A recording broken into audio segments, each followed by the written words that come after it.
بسم اللہ الرحمن الرحیم۔ زاد الطالبین کے اسباق میں خوش آمدید۔ یہ کتاب احادیث نبویہ پر مشتمل ہے، جس کتاب کی ہم انشاءاللہ ترجمہ بھی کریں گے، تشریح بھی کریں گے اور اس کی ترکیب بھی کریں گے۔ سب سے پہلے آپ اس کتاب کا تعارف سمجھ لیں۔ اس کتاب کو جو مرتب کیا ہے وہ مولانا عاشق الہی البرنی رحمہ اللہ تعالیٰ نے ہے۔ حضرت مولانا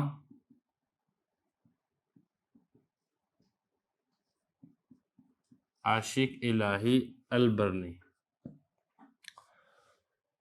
یہ انڈیا کے شہر بلند شہر کے اندر حضرت پیدا ہوئے تھے۔ اس کے بعد انہوں نے دینی تعلیم حاصل کی اور علوم دینیہ کے اندر حضرت نے مہارت حاصل کی۔ مولانا محمد زکریا کاندھلوی رحمہ اللہ تعالیٰ کے پاس انہوں نے دورہ حدیث کیا۔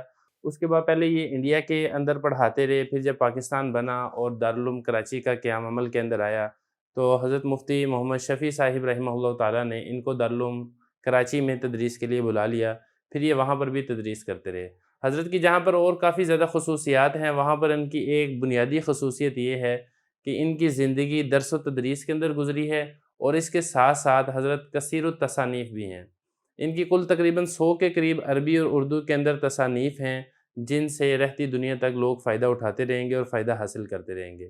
پھر حضرت کو مدینہ منورہ کے اندر انتقال کا اور مدینہ منورہ میں مدفون ہونے کا بہت شوق تھا۔ اپنے شیخ حضرت مولانا محمد زکریا کاندھلوی رحمہ اللہ تعالیٰ کی طرح ان کی بھی یہ خواہش تھی کہ مجھے بھی جنت البقیع کے اندر مدفون ہونا نصیب ہو۔ چنانچہ یہ آخر عمر میں مدینہ منورہ کے اندر منتقل ہو گئے تھے اور وہیں پر ان کا انتقال ہوا اور وہیں پر یہ مدفون ہوئے ہیں۔ حضرت کی جہاں پر مزید خصوصیات ہیں، وہاں پر ایک بنیادی خصوصیت ان کی یہ ہے کہ یہ کتابوں پر رائلٹی لینے کے حق میں نہیں تھے۔ ان کی اتنی زیادہ تصانیف تھی، 100 کے قریب، اور ہزاروں لاکھوں کی تعداد کے اندر چھپتی تھی، لیکن حضرت ناشرین سے 1 روپیہ بھی اس کے لیے رائلٹی کی مد کے اندر وصول نہیں کرتے تھے، بلکہ حضرت کی طرف سے عام اجازت تھی، جو بھی چاہے اور جتنی تعداد میں چاہے حضرت کی کتب کو چھاپ سکتا ہے۔ یہی وجہ ہے کہ حضرت کا فیض آج تک جاری اور ساری ہے۔ یہ حضرت کا مختصر سے تھوڑا تعارف تھا، جس میں ایک چیز اور سمجھیں کہ حضرت کی جو تصانیف ہیں کچھ اردو میں ہیں، کچھ عربی میں ہیں۔ جو اردو کی تصانیف ہیں اس کے آخر میں حضرت لکھتے ہیں بلند شہری۔ تو بلند شہری، چونکہ بلند شہر کے تھے انڈیا سے، تو اس لیے بلند شہری کر کے لکھتے ہیں، لیکن جو حضرت کی عربی کے اندر تصانیف ہیں ان کے آخر میں یہ لکھتے تھے البرنی۔ جب آپ زاد الطالبین کتاب اگر آپ اٹھاتے ہیں تو زاد الطالبین کے آخر میں بھی جب حضرت کا نام نیچے لکھا ہوا ہے، اس کے آگے البرنی لکھا ہوا ہے۔ چونکہ یہ کتاب عربی کے اندر ہے، اس لیے حضرت نے عربی کتب کے لیے اپنا البرنی کا لقب یہ منتخب کیا تھا، اور عربی کتب کے تمام کے آخر میں البرنی کا لفظ لکھا ہوا آپ کو ملتا ہے۔ حضرت کے تعارف کے بعد اب ہم چلتے ہیں زاد الطالبین کی طرف۔ تو زاد الطالبین کے متعلق آپ یہ سمجھیں کہ یہ احادیث نبویہ صلی اللہ علیہ وسلم کا مجموعہ ہے۔ اس کے اندر کل 329 احادیث ہیں، جو کہ تمام کی تمام مشکوٰۃ المصابیح سے لی گئی ہیں۔ تو ان کے لینے کے اندر ایک خاص ترتیب کا لحاظ رکھا گیا ہے۔ وہ خاص ترتیب کا لحاظ یہ رکھا گیا ہے کہ ترکیبی اعتبار سے تمام احادیث کو جمع کیا گیا ہے۔ کیسے جمع کیا گیا ہے؟ مثال کے طور پہ حضرت سب سے پہلے جملہ اسمیہ سے شروع ہونے والی احادیث لاتے ہیں۔ سب سے پہلے جملہ اسمیہ میں، پھر جملہ اسمیہ کی پھر 5 قسمیں ہیں۔ 5 قسموں میں کون سی؟ سب سے اول جس کے شروع میں الف لام ہو، پہلی قسم یہ ہوئے گی جس کے شروع میں الف لام ہو۔ اس کے بعد دوسری قسم وہ ہے جس کے شروع میں الف لام نہ ہو۔ تیسری قسم وہ ہے کہ جس کے شروع کے اندر لا نافیہ ہو۔ چوتھی قسم وہ ہے جس کے شروع کے اندر ان نہ ہو، اور 5ویں قسم وہ ہے کہ جس کے شروع کے اندر ان ما ہو۔ تو یہ 5 ترتیب سے جملہ اسمیہ جو شروع ہوتا ہے، سب سے پہلے وہ احادیث لے کر آئے ہیں جو اس ترتیب سے اس کتاب کے اندر مذکور ہیں۔ جملہ اسمیہ کے بعد پھر حضرت نے آگے جملہ فعلیہ کو رکھا ہے۔ جملہ فعلیہ میں بھی پھر حضرت نے کل 6 قسمیں بنائی ہیں۔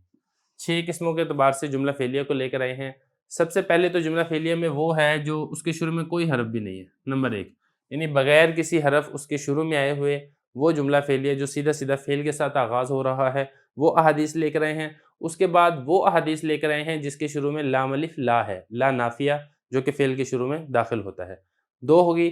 تیسرے نمبر پر امر اور نہیں والی احادیث لے کر آئے، یعنی جس میں کسی کام کا حکم دیا گیا ہے یا جس میں کسی کام سے منع کیا گیا ہے۔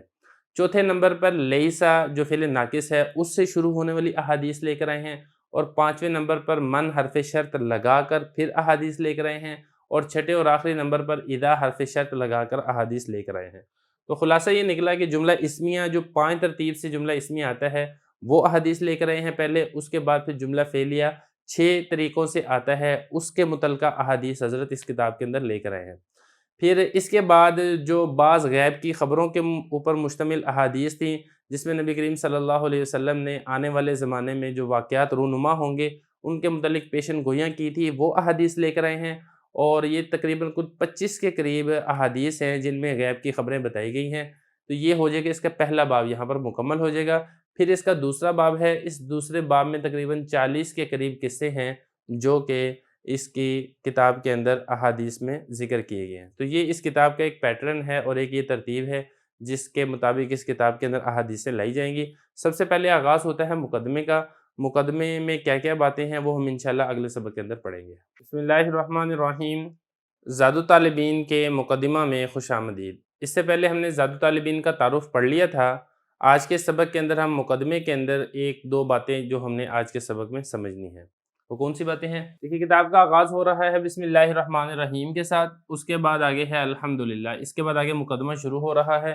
مقدمہ میں نے نہیں لکھا کیونکہ یہاں پہ الحمدللہ میں جو الف لام ہے اس پہ چند ضروری باتیں ہیں جو بتانی میں مناسب سمجھتا ہوں یہاں پہ، اس لیے ہم آج کے سبق میں صرف اسی باتوں کو یہاں پہ ڈسکس کریں گے۔ بسم اللہ الرحمن الرحیم سے کتاب کا آغاز کیا گیا ہے، اس کا ترجمہ آپ کو معلوم ہی ہے۔ شروع کرتا ہوں اللہ کے نام کے ساتھ جو بہت مہربان نہایت رحم کرنے والا ہے۔ اس میں جو با ہے، با یہ حرف جر ہے، اور اس کا جو باقی جو آگے سارا جملہ ہے یہ اس کا مجرور ہے۔ جار مجرور مل کر اس کو ہم اشرف و فعل کے متعلق کریں گے۔ اشرف و فعل کے متعلق کیوں کریں گے؟ کیونکہ اس کے لیے یہ ظرف ہے، اس کے لیے کسی نہ کسی متعلق کا ہونا یہ ضروری اور لازم ہوتا ہے، اور جب لفظوں کے اندر موجود نہ ہو تو پھر ظرف مستقر محذوف نکالا جاتا ہے اور وہ جملے کے مناسب نکالا جاتا ہے۔ تو چونکہ یہاں سے کتاب کا آغاز کر رہے ہیں، کتاب کو شروع کر رہے ہیں، اس لیے اب تدیع یا اشرف و فعل یہاں پہ محذوف نکالا جائے گا۔ اس کے بعد آگے ہے یہ جو اسم ہے یہ یا تو وسم سے مل کر بنا ہے یا یہ سمو سے مل کر بنا ہے۔ اس کا مطلب ہوتا ہے بلندی اور وسم کا مطلب ہوتا ہے علامت۔ تو اس کے بعد اس سے پھر ہم نے تبدیلی کر کے اس کو اسم کا لفظ بنا دیا ہے۔ اس کے بعد آگے لفظ اللہ ہے۔ لفظ اللہ یہ واجب الوجود ذات کا نام ہے جو تمام جہانوں کو پالنے والی ہے۔ اس کے بعد آگے الرحمن اور الرحیم ہے، یہ دونوں مبالغے کے صیغے ہیں۔ ان کا جو مصدر ہے وہ ہے رحم، دونوں کا مطلب رحم کرنا ہی ہے۔ فرق یہ ہے کہ رحمان کے اندر مبالغہ زیادہ ہے رحیم کی بنسبت۔ بعض لوگوں نے، بعض علماء نے ان دونوں کے اندر فرق بھی کیا ہے۔ رحمان یعنی وہ ذات جس کا رحم دنیا اور آخرت دونوں میں عام ہو، اور رحیم وہ ذات جس کا تعلق صرف آخرت کے ساتھ ہو، دنیا کے ساتھ نہ ہو، وغیرہ وغیرہ۔ بہرحال مطلب دونوں کے ایک ہی ہے، نہایت رحم کرنا۔ تو یہ تو ہو گیا اس کا معنی۔ اب آپ اس کی ترکیب دیکھ لیں، ترکیب آسان ہے، پہلے بھی بار بار گزر چکی ہے، یہاں پر بھی ہم دوبارہ کر دیتے ہیں۔ با حرف جر، اسم مضاف، لفظ اللہ موصوف، الرحمن صفت اول، الرحیم صفت ثانی۔ لفظ اللہ اپنی دونوں صفات سے مل کر اسم مضاف کے لیے مضاف الیہ، مضاف مضاف الیہ سے مل کر باجار کا مجرور، جار مجرور مل کر اشرف فعل کے متعلق ہوگا، اشرف فعل اپنے فاعل اور متعلق سے مل کر جملہ فعلیہ خبریہ۔ یہ ہوگی اس کی ترکیب۔ اس کے بعد آگے کتاب کا آغاز ہو رہا ہے الحمدللہ سے۔ الحمدللہ میں آپ دیکھیں اس کا ہم ترجمہ کرتے ہیں تمام تعریفیں اللہ کے لیے ہیں۔ تو اس میں ایک سوال یہاں پر یہ پیدا ہوتا ہے کہ حمد کا مطلب ہوتا ہے تعریف کرنا، یہ جو ہم تمام کرتے ہیں ہر قسم کی تعریف، یہ ہر قسم کس کا ترجمہ ہے؟ تو اس کو سمجھنے کے لیے ضروری ہے کہ آپ یہاں پر یہ سمجھیں کہ الف لام کی 4 قسمیں ہوتی ہیں۔ یہ جو اس کے شروع میں الف لام ہے، اس الف لام کی 4 قسمیں ہوتی ہیں۔ ان میں سے پہلے نمبر پر ہوتا ہے الف لام جنسی، دوسرے نمبر پر ہوتا ہے الف لام استغراقی، تیسرے نمبر پر ہوتا ہے الف لام عہد خارجی، چوتھے نمبر پر ہوتا ہے الف لام عہد ذہنی۔ یہ 4 قسم کے الف لام ہیں جو کلام عرب کے اندر استعمال ہوتے ہیں۔ ان چاروں کا معنی اور ترجمہ الگ الگ ہوتا ہے، وہ ترکیب کے اعتبار سے، جملے کے اعتبار سے دیکھا جاتا ہے۔ جو جملہ جو اعتبار سے سوٹ کرتا ہو اسی اعتبار سے وہاں پہ الف لام کا ترجمہ کیا جاتا ہے۔ مثال کے طور پہ میں ان چاروں کی مزید وضاحت کر دیتا ہوں۔ الف لام جنسی کس کو کہتے ہیں کہ مدخول کی ماہیت مراد ہوتی ہے، یعنی الف لام جس لفظ پر داخل ہے اس کی ماہیت مراد ہوتی ہے۔ جیسے ہم کہتے ہیں الرجل خیر من المرأة، کیا مطلب ہے اس کا؟ اب یہاں پہ الرجل پہ جو الف لام ہے یہ الف لام جنسی ہے، مطلب مردوں کی ماہیت، جنس مرد یہ جنس عورت سے بہتر ہے۔ یہ تو ہو گیا اس کا معنی الف لام جنسی کا۔ دوسرا ہے الف لام استغراقی کا۔ الف لام استغراقی یہ ہوتا ہے کہ الف لام جس کے اوپر داخل ہے اس کے تمام افراد اس کے اندر شامل اور داخل ہوتے ہیں۔ مثال کے طور پہ قرآن پاک میں آتا ہے ان الانسان لفی خسر، بے شک انسان خسارے میں۔ اب یہ جو الانسان کے اوپر جو الف لام ہے یہ الف لام استغراقی کا ہے، یعنی انسان کے جتنے افراد ہیں وہ سارے کے سارے خسارے کے اندر ہیں۔ تو یہ ہو گیا الف لام استغراقی کا معنی۔ اور تیسرے نمبر پر ہے الف لام عہد خارجی۔ الف لام عہد خارجی ہوتا ہے کہ خارج کے اندر اس کا کوئی فرد متعین ہوتا ہے، جیسے قرآن پاک میں آتا ہے فعصیٰ فرعون الرسول، کہ فرعون نے رسول کی نافرمانی کی۔ اب رسول سے مراد یہ نہیں ہے کہ اس نے تمام رسولوں کی نافرمانی کی، بلکہ خارج کے اندر ایک خاص رسول مراد ہے جس کی فرعون نے نافرمانی کی تھی، اور وہ خاص رسول کون ہے؟ وہ حضرت موسیٰ علیہ السلام ہے۔ تو یہ ہو گیا الف لام عہد خارجی۔ چوتھے نمبر پر ہے الف لام عہد ذہنی۔ الف لام عہد ذہنی یہ ہوتا ہے کہ خارج میں اس کا کوئی فرد تو متعین نہیں ہوتا، لیکن متکلم کے ذہن کے اندر، متکلم کی سوچ کے اندر اس کا کوئی نہ کوئی غیر فرد موجود ہوتا ہے۔ متکلم کی سوچ کے اندر ایک غیر متعین فرد اس کا موجود ہوتا ہے، جیسا کہ قرآن مجید میں آتا ہے حضرت یعقوب علیہ السلام کے متعلق انہوں نے اپنے بیٹوں سے کہا تھا وَأَخَافُ أَن يَأْكُلَهُ الذِّئْبُ، مجھے یہ خوف ہے کہ ان کو بھیڑیا نہ کھا جائے، حضرت یوسف علیہ السلام کو۔ اب یہ جو الذئب کے اوپر جو الف لام ہے یہ الف لام عہد ذہنی کا ہے۔ خارج کے اندر کوئی خاص بھیڑیا متعین نہیں تھا، بلکہ ایک غیر متعین قسم کا بھیڑیا ان کے ذہن کے اندر موجود تھا، جس کی وجہ سے اس کے اوپر الف لام داخل کیا گیا۔ تو خلاصہ یہ نکلا کہ الف لام کی 4 قسمیں۔ پھر یہ جو دو ہیں الف لام جنسی اور الف لام استغراقی، یہ دونوں تقریباً ملتے جلتے ہیں، اس میں کوئی اتنا زیادہ خاص فرق نہیں ہے۔ اور البتہ یہاں پہ سوال یہ پیدا ہوتا ہے کہ الحمد پہ جو الف لام ہے یہ کون سا ہے؟ الحمد پہ الف لام آیا استغراق کا ہے یا جنس کا ہے یا پھر عہد خارجی کا ہے یا عہد ذہنی کا ہے؟ تو زیادہ تر جو اس کی تفسیر اور تشریح کی جاتی ہے وہ یہ کی جاتی ہے استغراق کے ساتھ، کہ حمد تعریف کی جتنی اقسام ہیں، جتنے افراد ہیں، وہ تمام کے تمام اللہ کے لیے خاص ہیں۔ تو استغراق کا آپ ترجمہ کریں وہ زیادہ بہتر ہے۔ جنس کا ترجمہ بھی آپ کر سکتے ہیں کہ جنس حمد، یا ہم یہ کہ حمد کی ماہیت وہ اللہ تعالیٰ کے لیے ہے۔ تو یہ اس کے متعلق الف لام کے متعلق تھوڑی بحث تھی، تھوڑی تفصیل تھی جو ہم نے آج کے سبق میں پڑھی ہے۔ جو مقدمے کی باقی عبارت ہے وہ ہم انشاءاللہ اگلے سبق کے اندر پڑھیں گے۔ بسم اللہ الرحمن الرحیم۔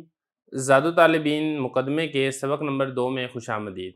گزشتہ سبق کے اندر ہم نے بسم اللہ الرحمن الرحیم کی ترکیب پڑھی تھی، اسی طرح ہم نے الف لام کی 4 قسمیں عہد خارجی، عہد ذہنی، استغراقی اور جنسی، ان سب کی تعریف پڑھی تھی اور ان کی تشریح مثالوں کے ساتھ سمجھی تھی۔ آج کے سبق کے اندر ہم اس مقدمے میں جو باقی اللہ تعالیٰ کی تعریف کی گئی ہے، آپ صلی اللہ علیہ وسلم کی مدح بیان کی گئی ہے، اس کے متعلق ہم اس کو سمجھیں گے۔ تو عبارت آپ دیکھ لیں، اس کے بعد ہم اس کا ترجمہ کریں گے اور اس کے بعد ہم اس کی تشریح کریں گے ایک ایک لفظ کے متعلق۔ الحمدللہ الذی شرفنا علی سائر الامم برسالت من اختصہ من بین الانام بجوامع الکلم و جواہر الحکم۔ یہ عبارت میں نے پڑھ دیا، اب اس کا ترجمہ دیکھ لیں۔ تمام تعریفیں اس اللہ کے لیے ہیں جس نے ہمیں عزت بخشی تمام امتوں پر رسول بنانے کے ساتھ، من اس شخص کو جس کو خاص کیا گیا ہے لوگوں کے درمیان میں سے جامع کلمات کے ساتھ اور حکمت کے موتیوں کے ساتھ۔ یہ عبارت میں نے پڑھ دی ہے، ترجمہ میں نے کر دیا ہے، اب اس کی تھوڑی تشریح دیکھ لیں، اس کے بعد آخر میں ایک ایک لفظ کے متعلق ہم انشاءاللہ مزید وضاحت سمجھیں گے۔ الحمدللہ تمام تعریفیں تو بات پہلے گزر چکی ہے۔ الذی اس ذات، یہ جو الذی ہے یہ اسی لفظ اللہ کے متعلق ہی کہا جا رہا ہے، تمام تعریفیں اس اللہ کے لیے۔ یہ جو اس ہے نا، یہ اس الذی کا ترجمہ ہے۔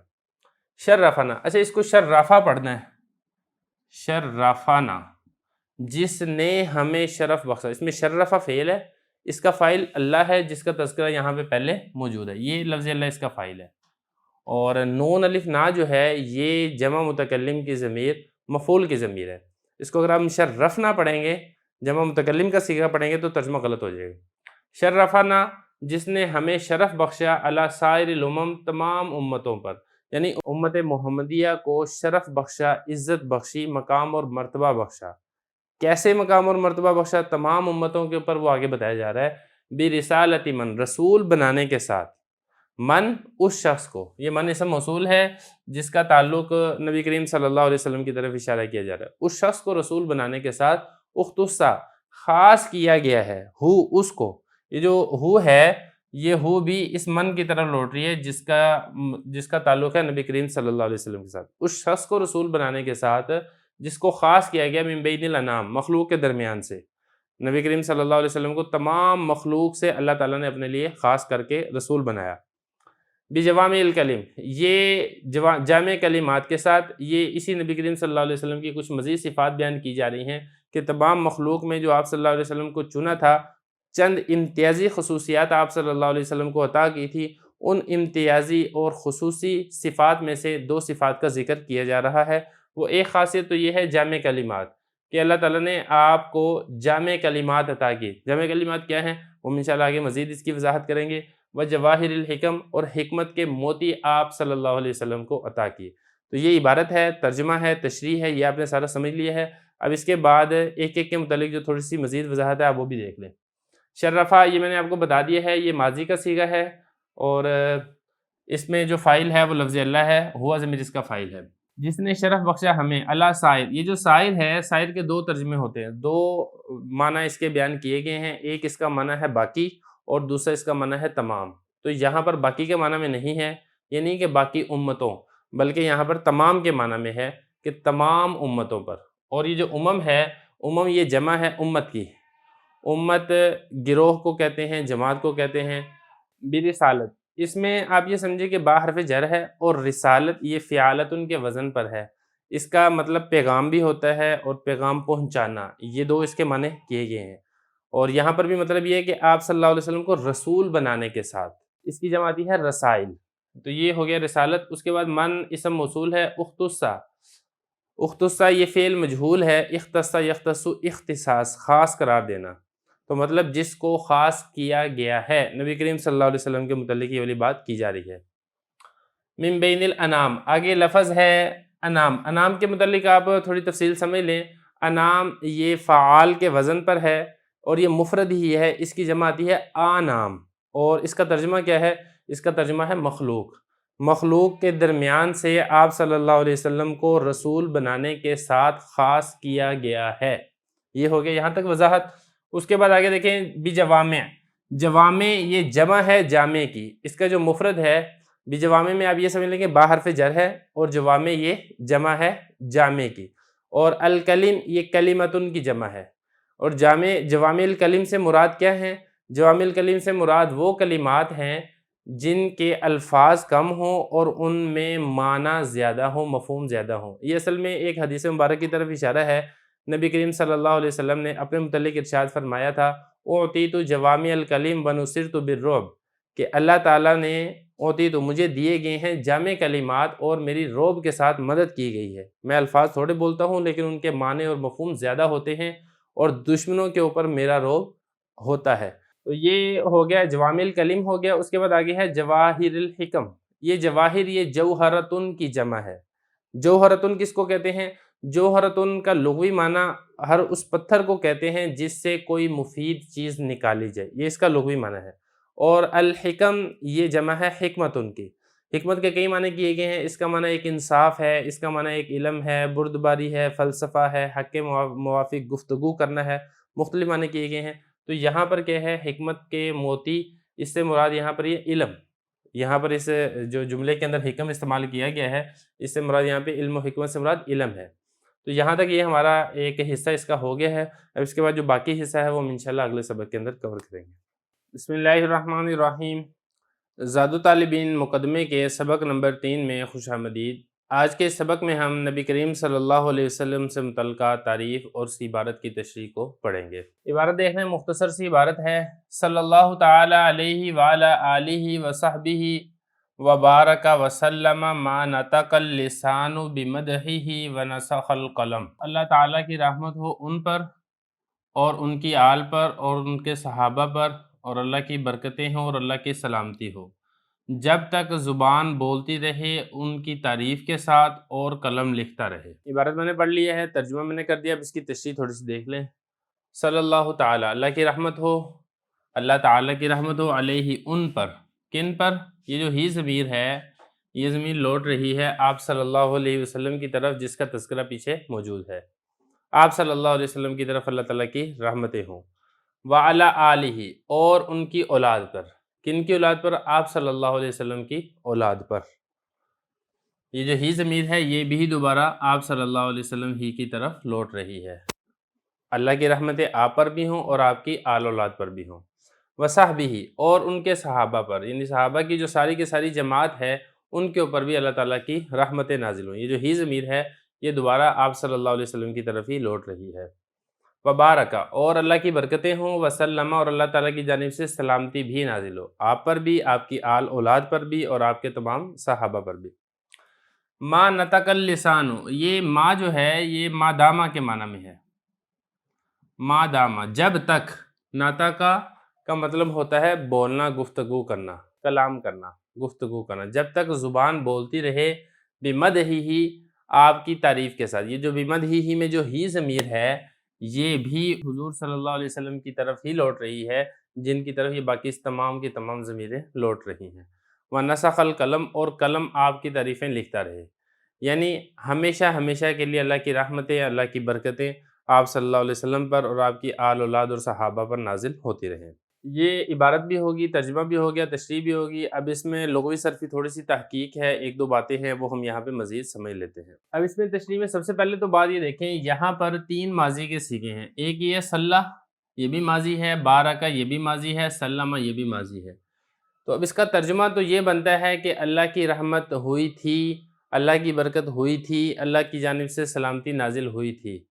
لیکن آپ یہ والی بات یہ سمجھے کہ دعا کے موقع کے اوپر استعمال ہو رہا ہے، اور یہ اصول اور ضابطہ ہے کہ جب دعا کے موقع پہ ماضی کے کلمات ذکر کیے جائیں تو اس سے مراد مستقبل ہوتا ہے، کہ اللہ کی جانب سے ماضی میں تو جو ہوئی تھی وہ تو ہوئی تھی، اللہ کی جانب سے مستقبل میں بھی آپ صلی اللہ علیہ وسلم پر اور آپ کی آل اولاد اور صحابہ پر رحمتیں، برکتیں اور سلامتی نازل ہوتی رہے، یہ اس کا ترجمہ ہوگا۔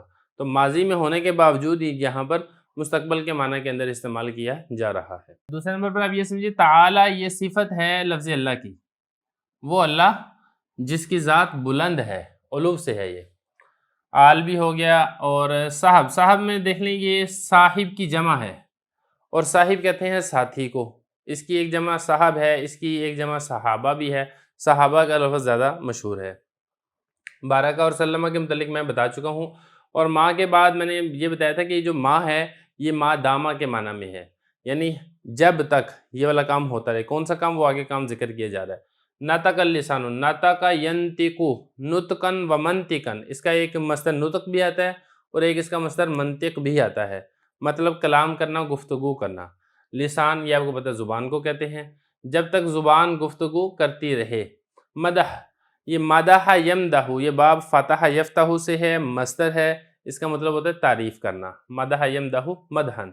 اور اس کے بعد آگے آپ دیکھیں نسخ، یہ بھی باب فتح سے ہی ہے، نسخ ینسخ، اس کے 2 مطلب ذکر کیے جاتے ہیں، ایک اس کا مطلب ہے مٹانا اور دوسرا اس کا مطلب ہوتا ہے لکھنا۔ مٹانے کے معنی کے اندر یہ زیادہ استعمال ہوتا ہے، لیکن یہ یہاں پر لکھنے کے معنی کے اندر استعمال ہو رہا ہے، جب تک قلم لکھتا رہے، یہ اس کا ترجمہ اور تشریح ہے۔ تو یہاں تک ہمارا آپ صلی اللہ علیہ وسلم کی تعریف سے متعلقہ جو ایک جملہ تھا اس کی ہم نے ترجمہ، ترکیب، تشریح اور لغوی صرفی تحقیق ہم نے کر لی ہے۔ بسم اللہ الرحمن الرحیم۔ زاد الطالبین مقدمے کے سبق نمبر 4 میں خوش آمدید۔ گزشتہ سبق میں ہم نے آپ صلی اللہ علیہ وسلم کی تعریف سے متعلقہ عبارت کو حل کیا تھا۔ آج کے سبق میں مصنف اس مختصر رسالے کا تھوڑا سا تعارف کروا رہے ہیں، وہ تعارف ہم سمجھنے کی کوشش کریں گے۔ عبارت دیکھ لیں۔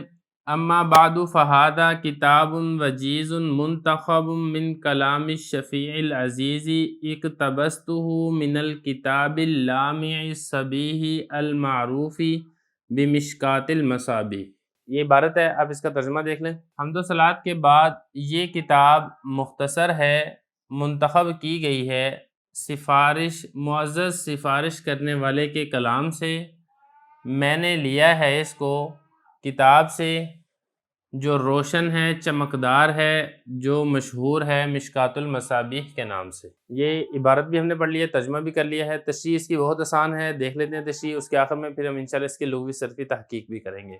اما بعد، حمد و صلوات کے بعد، کیونکہ آپ نے دیکھا ہے کہ اس سے پہلے اللہ تعالیٰ کی تعریف کی گئی ہے، پھر آپ صلی اللہ علیہ وسلم پر اللہ کی رحمت، اللہ کی برکتوں کا ذکر کیا گیا ہے۔ جب یہ والی بات ذکر ہو گئی ہے، اب اس کے بعد آگے کتاب کو شروع کر رہے ہیں۔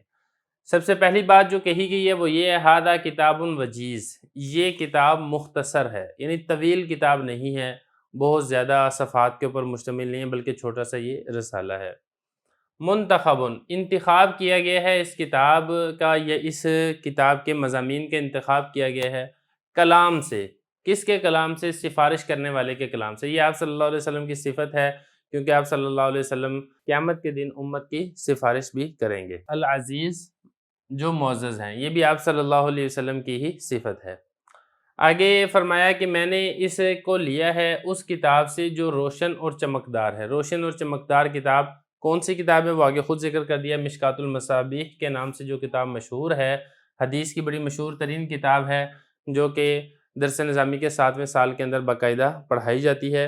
یہ تمام کے تمام جتنے بھی اس کے اندر احادیثیں ہیں وہ ساری کے ساری مشکوٰۃ المصابیح سے لیے گئی ہیں، لیکن اس میں ایک چیز ہے وہ یہ ہے کہ ہر حدیث کے متعلق ذکر نہیں کیا، حدیث کا نمبر کون سا ہے مشکوٰۃ المصابیح میں، لیکن جب ہم انشاءاللہ آگے حدیث آئیں گی اور جب ہم اس کی وضاحت کریں گے تو ہم ہر حدیث کے متعلق ہم انشاءاللہ اس کا مشکوٰۃ المصابیح کا نمبر بھی لکھیں گے، اور مشکوٰۃ المصابیح میں جس کتاب کا ریفرنس ہے، بخاری ہے، مسلم ہے یا کوئی اور کتاب ہے، ہم انشاءاللہ وہ ریفرنس بھی ساتھ ہی لکھیں گے، تاکہ اگر کوئی مصدر کی طرف اور پیچھے رجوع کرنا چاہے اصل کتاب سے، اس کو دیکھنا چاہے تو وہاں سے بھی وہ دیکھ سکے۔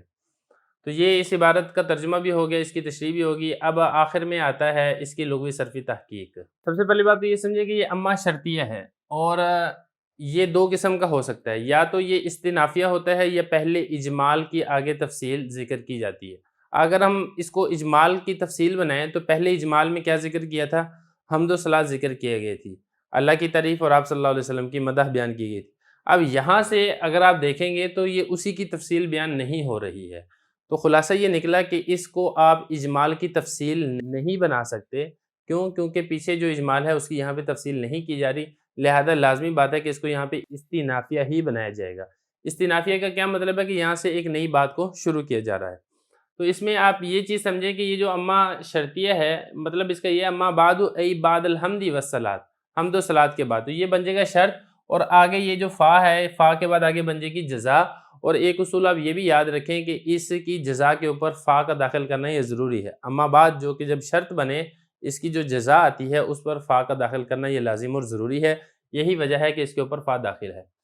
اس کے بعد آگے ہادہ اسم اشارہ ہے، اور اس کے مشارن لے کتاب وجیز منتخب، یہ ساری آگے کتاب ہے جو کہ آگے ذکر کی جا رہی ہے۔ تو یہاں پر ایک سوال یہ پیدا ہوتا ہے کہ ہادہ تو ایک محسوس چیز کی طرف اشارہ کرنے کے لیے استعمال ہوتا ہے، اور کتاب تو بھی لکھی نہیں ہے، کتاب تو بعد میں لکھنی ہے، تو جب وہ چیز ابھی وجود میں ہی نہیں آئی تو اس کی طرف آپ اشارہ کیسے کر سکتے ہیں؟ تو اس کا جواب یہ ہے کہ وہ کتاب اگرچہ وجود کے اندر نہیں آئی ہے، لیکن جو لکھنے والا تھا اس کے ذہن کے اندر وہ کتاب موجود تھی، تو گویا کہ وہ چیز جو ذہن کے اندر موجود تھی اس کو حاضر تصور کرتے ہوئے اس کی طرف اشارہ کیا جا رہا ہے کہ یہ والی کتاب ہے جو کہ میں نے منتخب کی ہے مشکوٰۃ المصابیح سے۔ تو یہ ہو گیا فہادہ، کتاب آپ کو معلوم ہے کتاب کو کہتے ہیں وجیز۔ وجیز ہو یا ایجاز ہو، اس کا معنی ہوتا ہے اختصار یعنی مختصر ہونا۔ اصل میں علم بلاغت میں کلام کی 5 اقسام ہیں، وہ 5 اقسام کون کون سی ہیں؟ ان میں ایک ہے ایجاز، دوسری ہے مساوات، تیسری ہے اتناب، چوتھی ہے تطویل، اور 5ویں نمبر پر ہے حشو۔ یعنی کوئی بھی انسان کلام کرتا ہے وہ ان 5 قسموں سے خالی نہیں ہے۔ جو پہلی قسم ہے ایجاز، اس کا مطلب یہ ہوتا ہے کہ الفاظ مختصر ہوتے ہیں لیکن ان کے معنی زیادہ ہوتے ہیں۔ تو یہاں پر بھی یہی بتا رہے ہیں کہ یہ ایسی کتاب ہے کہ جن کے اندر الفاظ مختصر ہوں گے لیکن ان کے معنی اور مفاہیم وہ زیادہ ہوں گے۔ اس کے بعد آگے منتخب، انتخاب ینتخب، انتخاب اس کا مطلب ہوتا ہے چننا، منتخب کرنا، اردو کے اندر بھی اسی معنی کے اندر سے ہی استعمال ہوتا ہے۔ اس کے بعد آگے کلام آپ کو معلوم ہے شفیع، شفیع سفارش کرنے والے کو کہا جاتا ہے، فعیل اس کا وزن ہے۔ اس کے بعد آگے ہے العزیز، یہ باب ضربہ سے صفت مشبہ کا صیغہ ہے، اس کے مختلف معنی آتے ہیں۔ اس کا ایک معنی ہے شریف، اس کا ایک معنی ہے طاقتور، اس کا ایک معنی ہے معزز۔ تو یہاں پر یہ معزز کے معنی میں ہے، یعنی آپ صلی اللہ علیہ وسلم کو کہا جا رہا ہے عزت والے۔ آگے ہے اقتباس، اقتبس یقتبس اقتباسا، اس کا کیا مطلب ہے؟ اس کا ایک لغوی معنی ہے، آپ وہ دیکھ لیں، اس کے بعد پھر ایک اس کا اصطلاحی معنی ہے، میں وہ بھی آپ کے سامنے ذکر کروں گا۔ اقتباس کا لغوی معنی ہوتا ہے آگ لینا، اور اصطلاح میں اقتباس کہتے ہیں کہ کوئی شخص اپنی نثر یا نظم میں قرآن و حدیث کا ٹکڑا لے لے اور یہ نہ بتائے کہ یہ قرآن سے لیا ہے یا حدیث سے لیا ہے، اس کو اقتباس کہا جاتا ہے۔ تو یہ اقتباس بھی ہو گیا. تو یہ کہہ رہے ہیں کہ میں نے اس کا اقتباس کیا ہے، میں نے ان ٹکڑوں کو لیا ہے اس کتاب سے جو مشکات المصابیح ہے. تو کہنا یہ چاہ رہے ہیں کہ مشکات المصابیح سے میں نے کچھ احادیث کے ٹکڑے تو لیے ہیں، لیکن میں نے حوالہ نہیں ذکر کیا کہ کون احادیث ہے تو کون سی نمبر حدیث ہے، اور اس کے جو اصل ماخذ ہے، جو اصل کتاب ہے وہ کون سی کتاب ہے. لیکن میں یہ چونکہ پہلے بھی بتا چکا ہوں، حضرت نے تو کتاب کے اندر ذکر نہیں کیا ہے، لیکن میں انشاءاللہ ہر حدیث کے متعلق اس کا ماخذ بھی بتاؤں گا، اور اس حدیث کا نمبر بھی انشاءاللہ میں آپ کو آگے چل کے بتاؤں گا. اس کے بعد آگے ہے اللامع. اللامع اس کا مطلب ہوتا ہے چمکدار. یہ باب فتحہ سے اسم فاعل کا صیغہ ہے، اس کی جمع آتی ہے لمعن. یہ لامع ہو گیا. اس کے بعد آگے ہے الصبیح. الصبیح کا مطلب خوبصورت، اور اس کی جمع آتی ہے صباح. مطلب یہ کہ میں نے جس کتاب سے لیا ہے وہ چمکدار اور خوبصورت کتاب ہے، مراد یہ مشکات المصابیح. المعروف یہ اسم مفعول کا صیغہ ہے، جیسے کہ آپ کو معلوم ہے جو مشہور ہو اس کو معروف کہا جاتا ہے. آگے ہے مشکات، اور اس کے بعد آگے ہے مصابیح. مشکات کے دو معنی آتے ہیں. ایک مشکات کا معنی یہ کہ وہ سوراخ جو ایک طرف سے بند ہو، اور دوسرا مشکات کا معنی یہ آتا ہے کہ وہ لوہا جو بتی کے دونوں طرف ہو. یہ اس کا لغوی معنی ہے مشکات کا. اس کے بعد آگے ہے مصابیح. مصابیح یہ جمع ہے مصباح کی. مصباح کے معنی کیا ہیں؟ مصباح کا ایک معنی آتا ہے چراغ، اور دوسرا معنی آتا ہے چوڑا نیزہ، اور تیسرا معنی آتا ہے بڑا پیالہ جس میں صبح کی شراب پی جائے. تو یہ اس کے مختلف لغوی معنی ہیں. تو مراد اس سے کیا ہے؟ وہ خاص مشہور حدیث کی کتاب ہے جو کہ مشکات المصابیح کے نام سے معروف اور مشہور ہے. تو یہاں تک یہ کہ ہمارا سبق مکمل ہو گیا ہے. بسم اللہ الرحمن الرحیم. زاد الطالبین کا پہلا باب مقدمہ ہے، اس کا سبق نمبر 5 ہے. آج کے سبق کے اندر ہم زاد الطالبین کو زاد الطالبین کیوں کہا گیا ہے، اس کی وجہ تسمیہ کیا ہے، ہم وہ پڑھیں گے.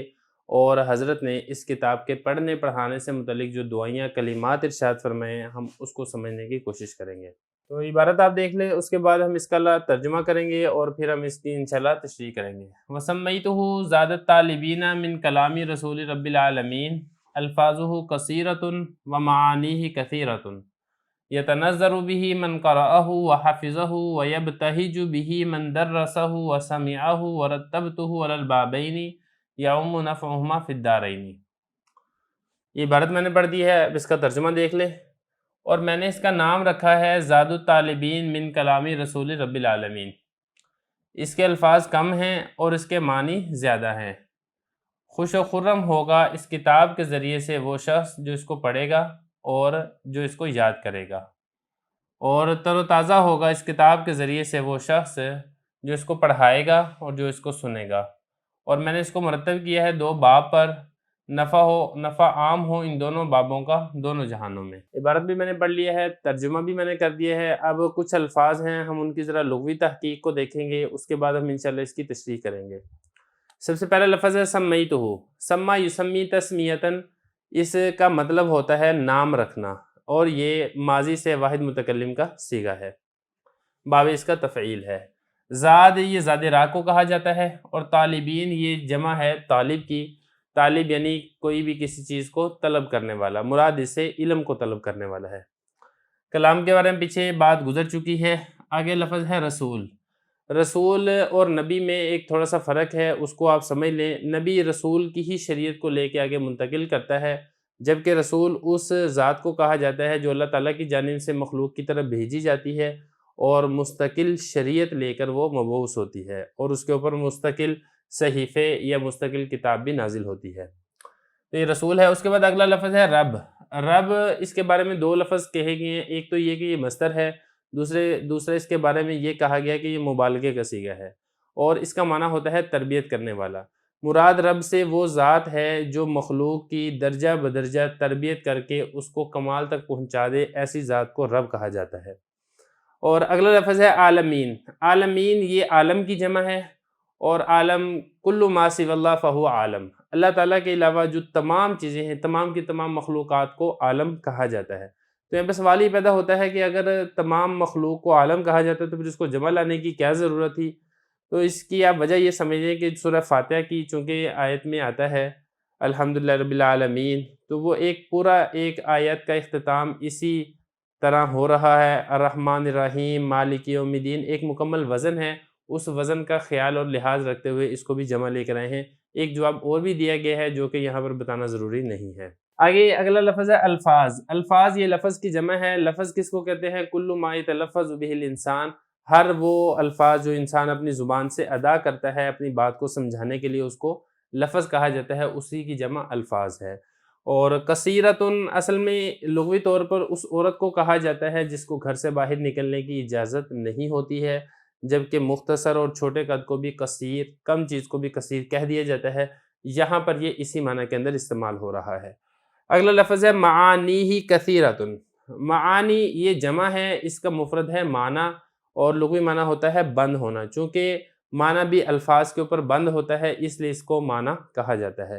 اور کثیرتن، کثر یکثر اور کثر یکثر دونوں طرح ہی آتا ہے کسی چیز کا بکثرت ہونا، اور یہ صفت مشبہ کا صیغہ ہے. یتنظر بھی، تنظر یتنظر، خوش و خرم ہونا، تر و تازہ ہونا، سرسبز و شاداب ہونا. مختلف معنی اس کے کیے گئے ہیں. اصل میں یہ اشارہ ہے ایک حدیث کی طرف جو کہ مسند احمد میں امام احمد رحمہ اللہ تعالیٰ نے نقل کی ہے. نظر اللہ بہ عمران سمیع مقالتی فحافظها ووعاها واداها کما سمیع او کما قال علیہ الصلوۃ والسلام، کہ آپ صلی اللہ علیہ وسلم نے ارشاد فرمایا تھا کہ اللہ تعالیٰ خوش و خرم رکھے اس شخص کو جو میری بات کو سنتا ہے، پھر اس کو یاد رکھتا ہے، اس کو محفوظ رکھتا ہے، پھر اس کو اسی طریقے سے آگے نقل کر دیتا ہے.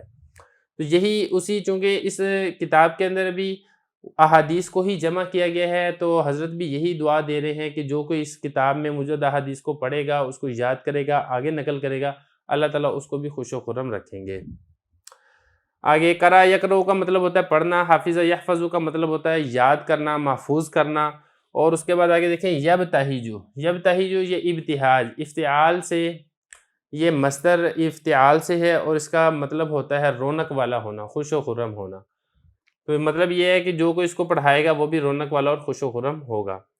آگے دیکھیں درسا یدرس تدریس، اس کا مطلب ہوتا ہے پڑھانا، اور سمع یسمع اس کا مطلب ہوتا ہے سننا. اور آگے ہے رتبہ یرتب الترتیب، باب تفعیل سے یہ واحد متکلم کا صیغہ ہے فعل ماضی کا. رتبتہ، مرتب کیا ہے میں نے، یعنی میں نے اس کتاب کو 2 باب کے اوپر مرتب کیا ہے. بابین یہ باب کی تثنیہ ہے. اور آگے یوم، اما یوم کسی چیز کا عام ہونا. نفع اردو میں بھی اسی کے لیے استعمال ہوتا ہے، فائدے کو کہا جاتا ہے. اور دارین یہ تثنیہ ہے دار کا. دار کہتے ہیں گھر کو، مراد اس سے دنیا اور آخرت ہے.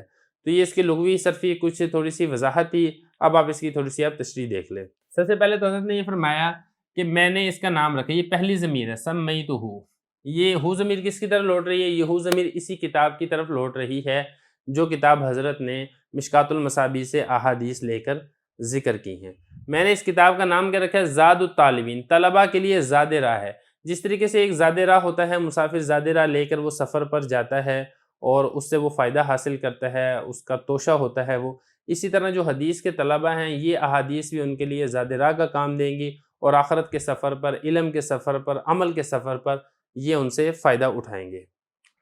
زاد الطالبین من کلامی رسول رب العالمین، رسول رب العالمین کے رسول کے کلام کا یہ زاد راہ ہے، رب العالمین کے رسول کے کلام سے. یہ سارے جو ہے نا، یہ مضاف مضاف الیہ بن رہا ہے. کلام مضاف، رسول مضاف الیہ مضاف، رب مضاف الیہ مضاف، عالمین مضاف الیہ. ترکیب کے اعتبار سے میں بتا رہا ہوں.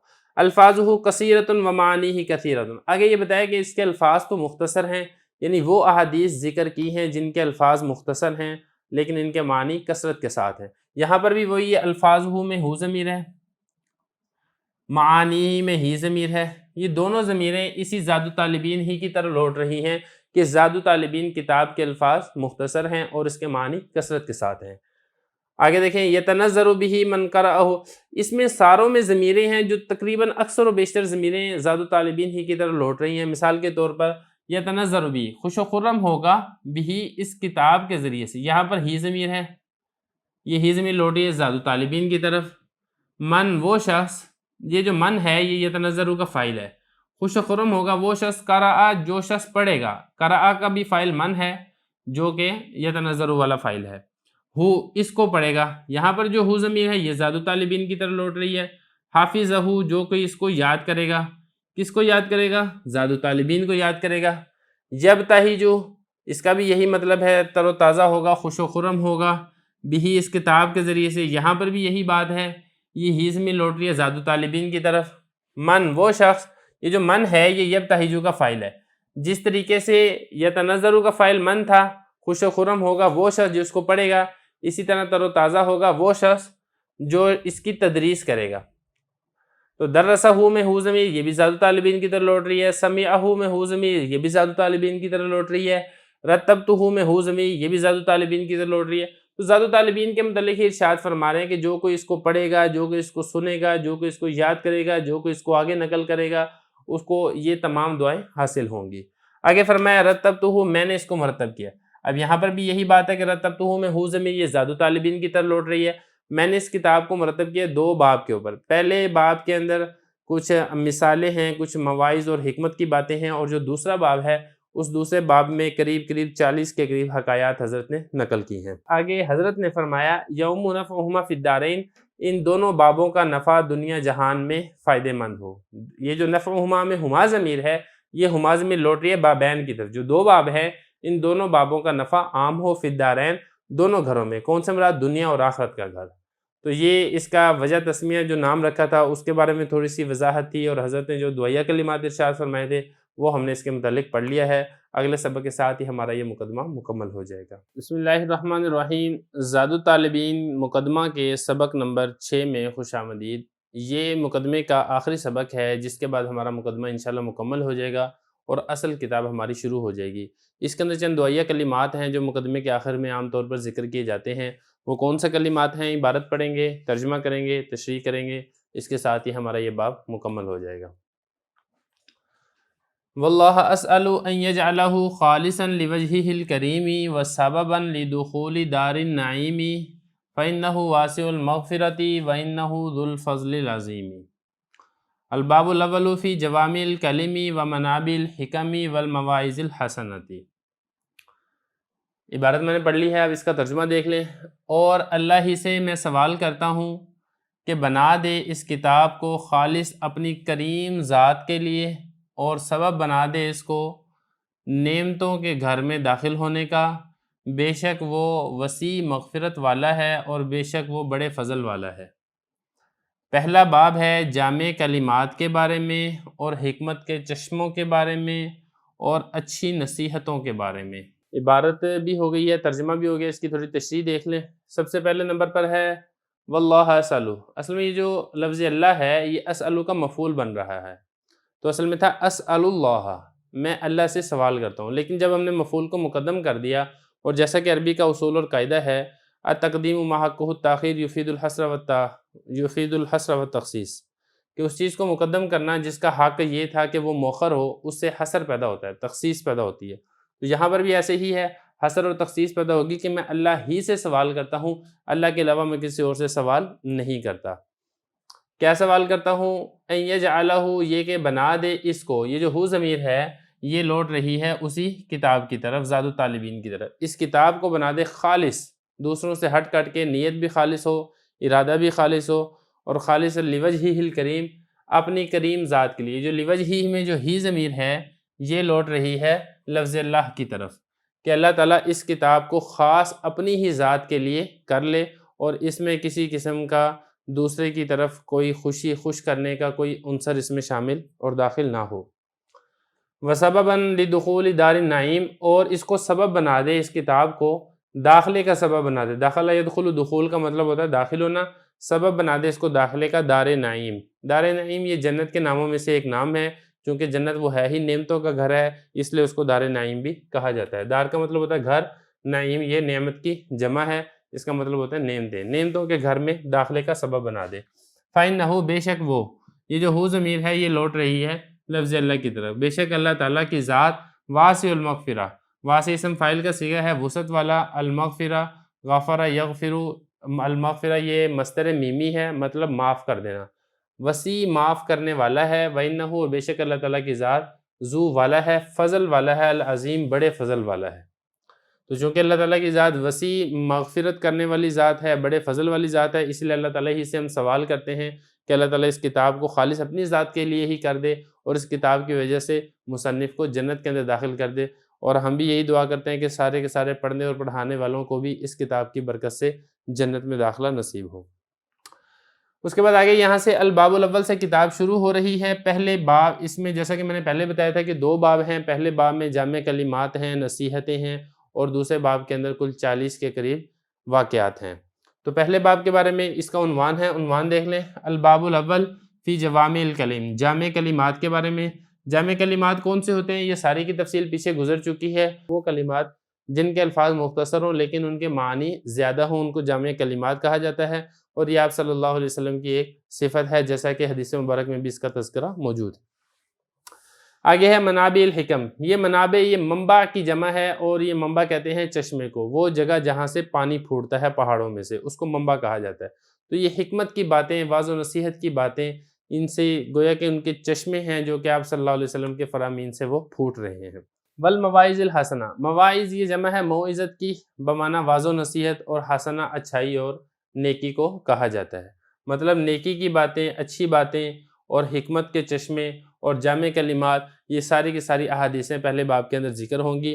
اور ان احادیث میں سے جو پہلی حدیث ہے وہ حدیث بڑی مشہور ہے، جو نیت کے متعلق حدیث ہے، انما الاعمال بالنیات، جس کو کہا جاتا ہے۔ وہ کون سی حدیثیں ہیں اور کیسے وہ شروع ہوں گی، وہ انشاءاللہ ہم اگلے اسباق کے اندر پڑھیں گے۔ آج کے سبق کی جو آخری بات ہے وہ یہ ہے، چونکہ اصل کتاب یہاں سے شروع ہو رہی ہے الباب الاول سے، تو اس پوری کی پوری کتاب کی ہم نے ترکیب بھی کرنی ہے، اس لیے آپ اس کی ترکیب بھی دیکھ لیں۔ الباب موصوف، الاول اس کی صفت، موصوف صفت مل کر یہ بن جائے گا مبتدا، اور یہ پورا جو جملہ ہے فی جوامع الکلم و منابع الحکم والمواعظ الحسنہ، یہ پورا جملہ اس مبتدا کی خبر بن جائے گا۔ کیسے خبر بنے گا؟ فی حرف جر جوامع مضاف الکلم مضاف الیہ، مضاف مضاف الیہ سے مل کر فی جار کا مجرور بنانا ہے آپ نے، لیکن اس سے پہلے آپ اگلے جملوں کو بھی اس سے جوڑ لیں۔ اس کو آپ بنا لیں معطوف علیہ، منابع الحکم معطوف اول، اور مواعظ حسنہ بن جائے گا معطوف ثانی۔ تو معطوف علیہ اپنے دونوں معطوفوں سے مل کر فی جار کا مجرور ہوگا۔ جار مجرور مل کر یہاں پہ ظرف چونکہ لفظوں میں موجود نہیں ہے، ظرف لغو موجود نہیں ہے، لہذا ظرف مستقر آپ محذوف نکال لیں۔ ثابتن عام طور پہ نکالا جاتا ہے، آپ ثابتن کے اس کے متعلق کر کے پھر وہ جملہ ہو کر اس مبتدا کی خبر بن جائے گا، مبتدا اپنی خبر سے مل کر جملہ اسمیہ خبریہ ہوگا۔ یہ بھی اسی طریقے سے مضاف مضاف الیہ، منابع مضاف الحکم مضاف الیہ، البتہ یہ مضاف مضاف الیہ نہیں بنا سکتے کیونکہ مواعظ پر الف لام داخل ہے، لہذا آپ اس کو موصوف صفت بنائیں۔ المواعظ موصوف، الحسنہ صفت، موصوف صفت مل کر یہ معطوف، تو معطوف علیہ اپنے معطوفوں، دونوں معطوفوں سے مل کر پھر یہ فی جار کا مجرور، آگے ترکیب میں آپ کو بتا چکا ہوں۔